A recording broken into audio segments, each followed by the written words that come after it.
Първите сведения, които писмени има за обитаването на тези земи, са от римски автори, които ни дават информация за ранните обединения на Мизи и Гети, а в по-късен етап на кробизите край Плевен при Стургозия, трибалите край Ескус и димензите при Димон. В изворите са застъпени много от характерните за тях дейности, за производството на зърно, кожи. Дава се сведения за добрата земеделска и животновъдна култура на траките, за производството на метали, включително и цветни. След това, с навлизането на Римската империя по тези земи, материалните културни наследства ни илюстрират по чудесен начин бита и всекидневието през римската епоха, което дава основание да говорим, че по нашите земи наистина е съществувала висока култура, въпреки че провинцията е периферна за Римската империя. Писмените сведения дават представа за един по-късен етап на развитие. Много преди римските автори да отразят вижданията си, тук е имало друго население, достатъчно развито. За това говорят артефактите от древността.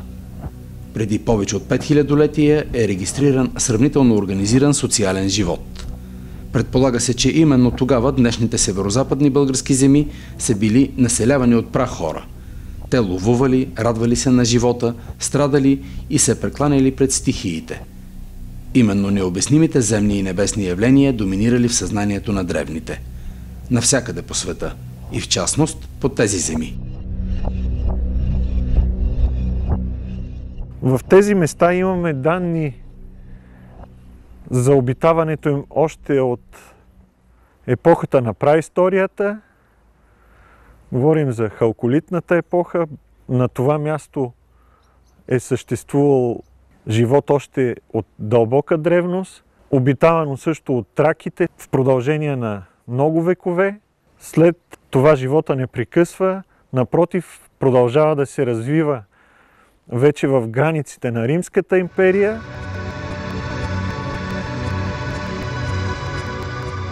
Древната инфраструктура на този район не се различава съществено от тази в останалите части на днешните български земи. През отделните исторически периоди има някои различия, но те не са толкова съществени, че да предизвикат значително разграничаване. Това, което е констатирано като наслагване на култури от най-дълбока древност, от палеолита до 14-15 век, характерно за България, е характерно и за земите на Плевен и Плевенски регион, които попадат на територията на северо-западна България. И както навсякъде в България, така и тук, в района на Плевен, най-ранните следи от човешки живот са от периода на палеолита, който означава периода 50-45 хиляди години преди Христа. Като така най-впечатляващия обект от този период е палеолитното находище до село Мусалиево, Плевенско, където са открити голям брой обработени кремъчни оръдия на труда, служещи в миналото главно за лов и обработка на кожи. Съвсем естествено е, че по-късно живота в тези райони, които притежават всички географски дадености и условия за развитие на човешкия живот, ги има и поради този факт се появяват и съществуват останки от следващите исторически периоди. Така най-голям интерес представлява праисторическо селище от неолитната и от халколитната епоха. Това е периода на 5-4 хилядолетие преди Христа, което Колегата Венцислав Гергов от Плевенския музей дълги години проучва и разработва. Това е едно от малкото праисторически селища в Северна България, които са изцяло проучени и се намира до село Тилиш. В това селище са открити голям брой жилища, които илюстрират по какъв начин най-ранните обитатели на района са строили своите жилища. Най-интересното в случая за това селище са освен многобройните глиени съдове, които са открити тук, както и многобройни статуетки на женски фигури главно, тъй като по това време е най-развит и основният култ към жената като символ и на плодородието, даваща живот. Интересното е, че в това селище археолозите са открили и модели на праисторически жилища, на миниатюрни модели, изработени от глина, които илюстрират по какъв начин, как са изглеждали самите къщи в древността, т.е. преди близо 7000 години.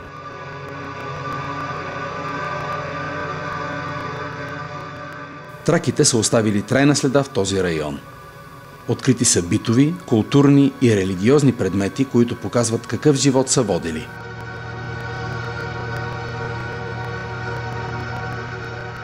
Това е така нареченият тракийски период, обхващащ ранните етапи от развитието на тракийската култура или периода на 3-2 хилядолетие преди Христа. Това е така наречената бронзова епоха, когато вече основната суровина е, от която се произвеждат оръдията на труда и оръжията, е бронза, бронзовата сплав.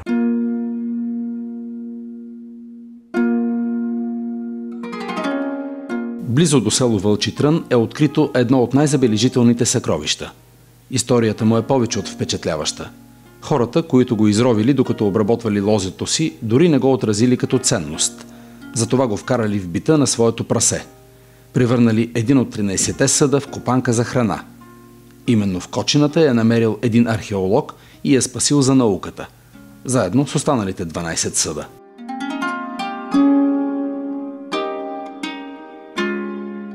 Това е златното съкровище от Вълчитрън, Плевенско, което е открито 1942 година от двама братя. Това съкровище на практика е най-ранното тракийско съкровище. Състои се от 13 съда и с общо тегло 12 кг и 425 грама, изработени от чисто злато. В някои европейски справочници на световни археологически открития то е записано под формулировката златното прасе, не случайно, тъй като историята за неговото намиране е изключително интересна. Двамата брати, които са от село Вълчитрън, при оголване на лозето откриват тези златни съдове. Съвсем естествено, при първоначалното откриване те са били покрити с пръст, с мръсотия и с такава естествена патина. Първоначално те не разбират, че това е злато. Хвърлят ги съдовете под стълбите, а златния съд го използват като копане за хранене на прасето. И на практика по този начин това е едно от най-големите интересни ранно-тракийски съкровища. След първоначално си откритие е използван един от съдовете, големия съд, който има формата на един огромен котел, е използван за храна на прасето и по-късно един от археолозите при своята обиколка, съвсем случайно, минавайки покрай техния двор, този професионален археолог вижда през оградата, че прасето се храни не в копаня, изработена от дърво или от камък, които са характерни за даден район, а се храни в копаня, която е с много интересна форма, нехарактерна за съвременните съдове и с форма характерна повече за древнотракийските съдове. Както е известно, по-голяма част от уникалните находки в археологията са случайни находки или открити при странни обстоятелства, а не толкова при редовни археологически разкопки.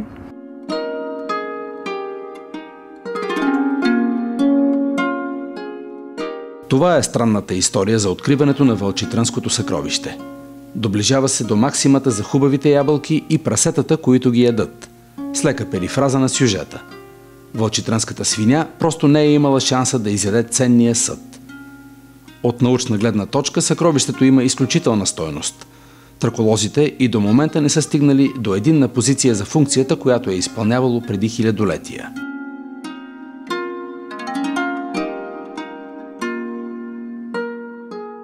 В научен аспект то е изключително интересно. Все още има спорове за неговата функция, дали представлява някакъв много ранен златен сервиз, свързан с пищни обобщения. Други учени смятат, че това е комплекс от съдове, който е служил за ритуални обреди и възляния в някое тракийско светилище, като дори има и мнение, че най-вероятно то е било част от инвентара на ранно тракийско светилище, свързано с Дионис.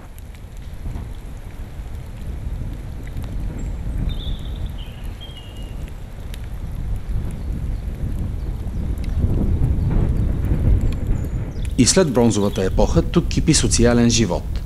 Той прелива в желязната епоха през първото хилядолетие преди Христа. За това свидетелстват много археологически открития.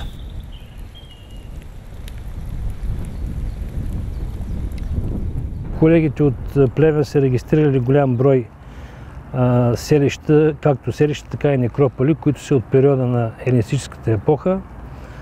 А за съществуването на такива селища доказателство са и големия брой монети, откривани на територията на Плевен, на Плевенски регион. Това са сребърни тетрадрахми на остров Тасос, на Първа Македонска област, на други македонски владетели, на Филип и Александър, който от една страна е показател за наличие на такива селища, от втора страна е показател за контактите на политическите и търговски контакти на тракийските племена, които са населявали тези райони през елинистическата епоха с древногръцките градове по крайбрежието на Средиземно море.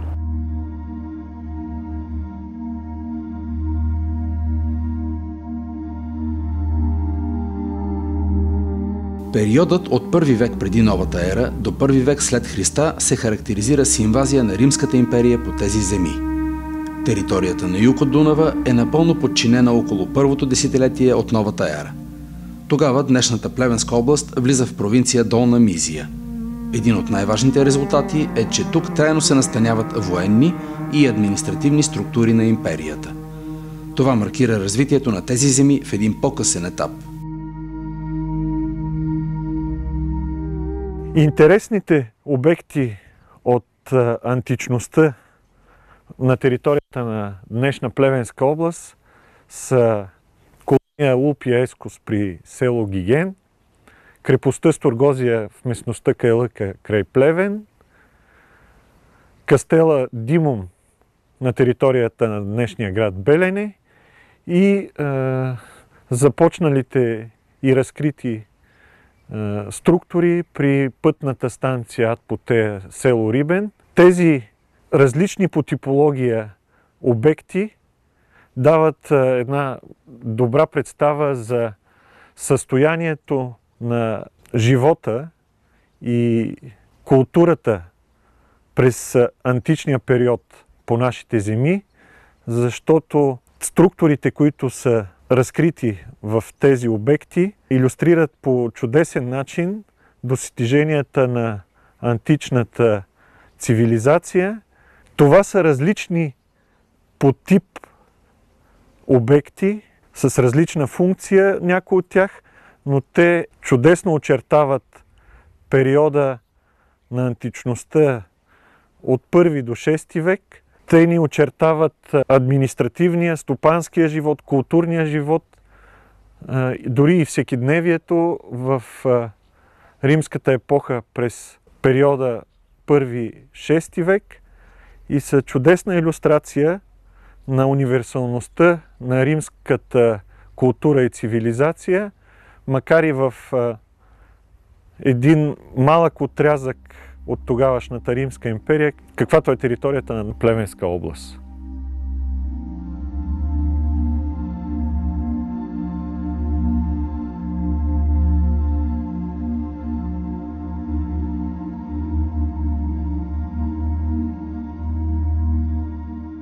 В различните периоди на съществуването на Римската империя, земите на днешна Плевенска област първоначално са влизали в територията на провинция Мизия.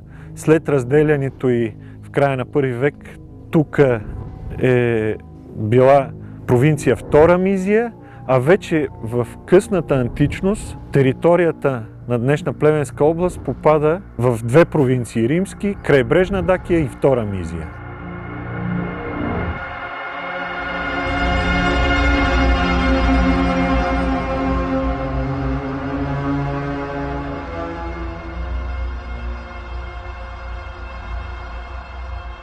Хронологичното разглеждане на находките от различните части на тази северо-западна българска територия показват приемствеността между народите, които са живели тук.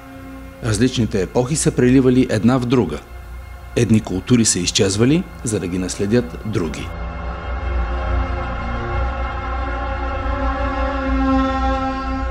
Специално в периода на втората половина на първо хилядолетие преди Христа, вече и според писмени извори, а и според анализа на находките, които са откривани в отделните тракийски селища, тази голяма територия на северо-западна България, в която попада и Плевенско, се свързва с тракийското племе Трибали.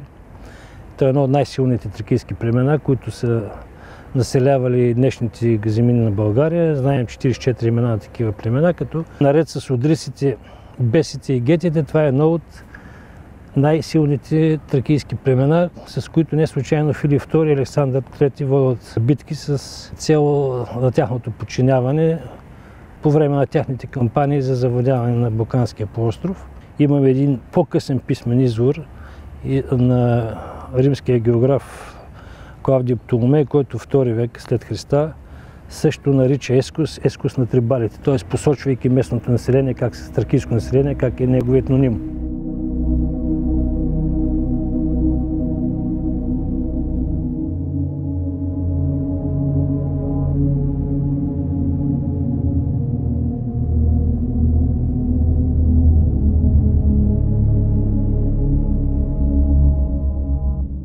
Една от главните военни единици, участвали в тези кампании, е Пети Македонски легион, който заедно с други военни части, които макар и мимолетно, но първоначално се настаняват на лагер в близост до Дунав и при вливането на реката Искър в Дунава. Името, старото тракийско име на река Искър е Ескус, и това и името на възникналата там по-късно колония.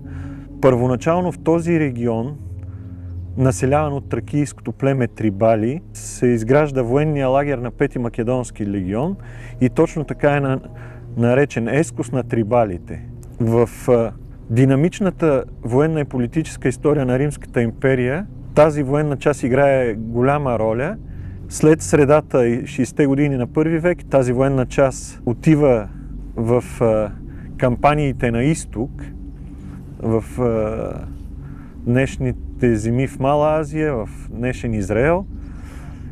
И вече с завоевателната политика на император Траян е свързана и възхода на колония Лупия Ескус, защото след Втората Дакийска война, привършила през 106 година, Пети Македонски легион вече не стационира край Ескус, а там се изгражда един град, който носи името на императора Марко Лупий Траян. Новата колония се нарича колония Лупия Ескус.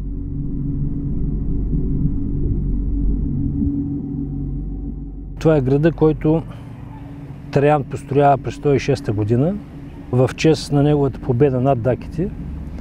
Самия град по-късно се доизгражда и се развива като урбанистична структура.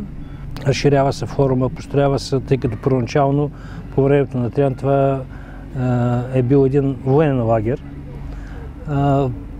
По-късно при Антонините и при северите на практика града се развива като урбанистична структура като истински град, вече с форум, с отделни храмове.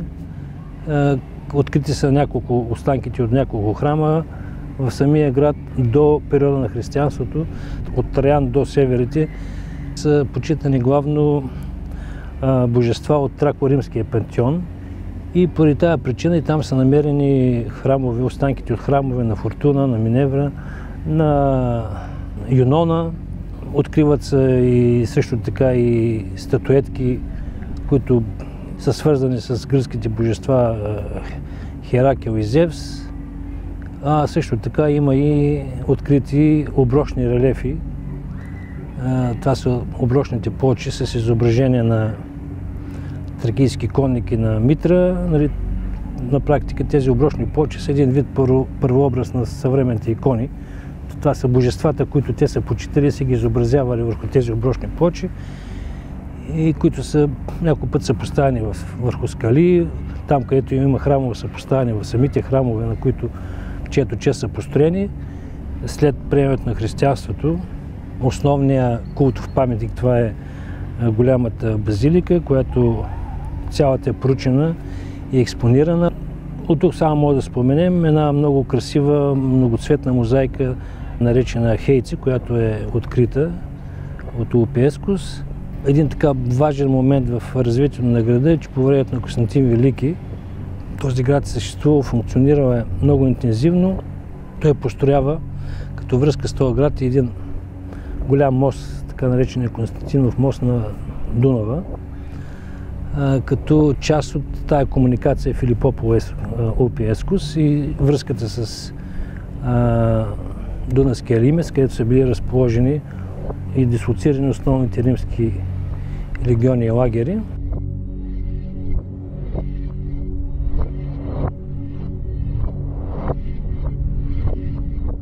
Административното устройство на Улпия Ескус е много близко до това на Рим. Дори някои автори са категорични, че го копира до последния детайл. Това показва колко важен е бил този град за империята.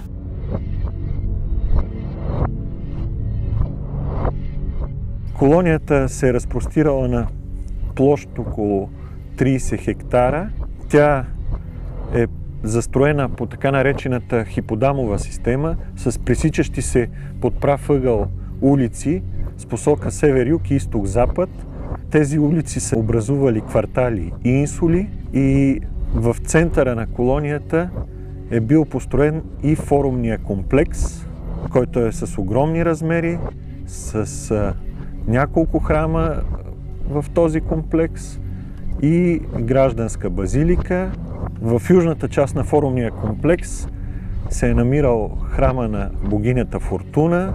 В северната му част е бил монументалният храм на Капитолийската Троица и малко по-на север е съществувала една огромна гражданска базилика с размери 100 на 30 метра, като тази базилика е служила за търговски цели, за съдопроизводство, административни дела.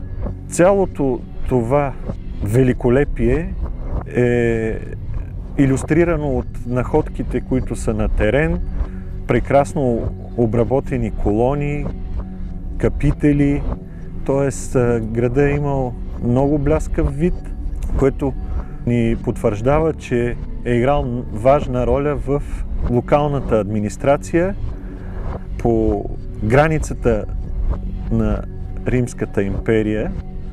Той е имал важно военно значение, но вече след отместването на северната граница на Римската империя от началото на II век отвъд Дунав, неговото значение става и икономическо и административно. Своя разцвет колония Улпия Ескус преживява в периода II-III век, когато наистина говорим за един типично римски град със своята уредба и този живот кипи до средата, края на III век, когато вече северната граница на Римската империя отново се премества по река Дунав и колония Улпия Ескус става граничен град. По това време там се връща и 5-ти македонски легион, за да може да удържа напора от север на варварските племена.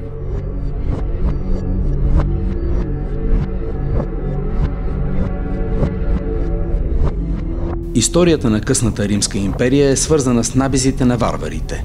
Те определят ритъма на живот в провинция Долна Мизия. Непрекъснато нахлуват и подкопават устоите на империята. Първо тук се появяват готите, след това идват хуните на Атила.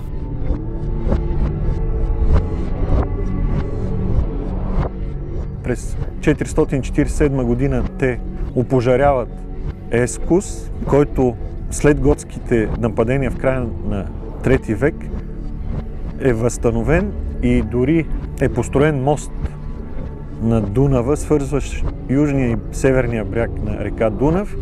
Мостът е открит от самия император Константин I Велики на 5 юли 328 година, но вече след като започват варварските нашествия, престава да функционира. Някои изследователи обаче са склонни да вярват, че и след тяхното нахлуване градът е продължил да функционира. Той е заличен с инвазията на славяни и авари в края на 6 век. Дори има данни, които насочват към точната година, в която това се е случило – 587.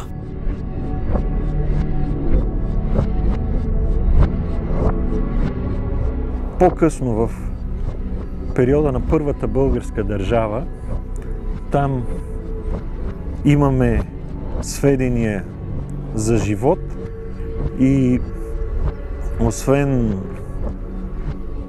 нормалните, често срещани предмети от бита на населението, в Ескус е разкрит и план на една църква християнска от периода 10 и 11 век, което наистина потвърждава, че и в този етап това място е било населявано.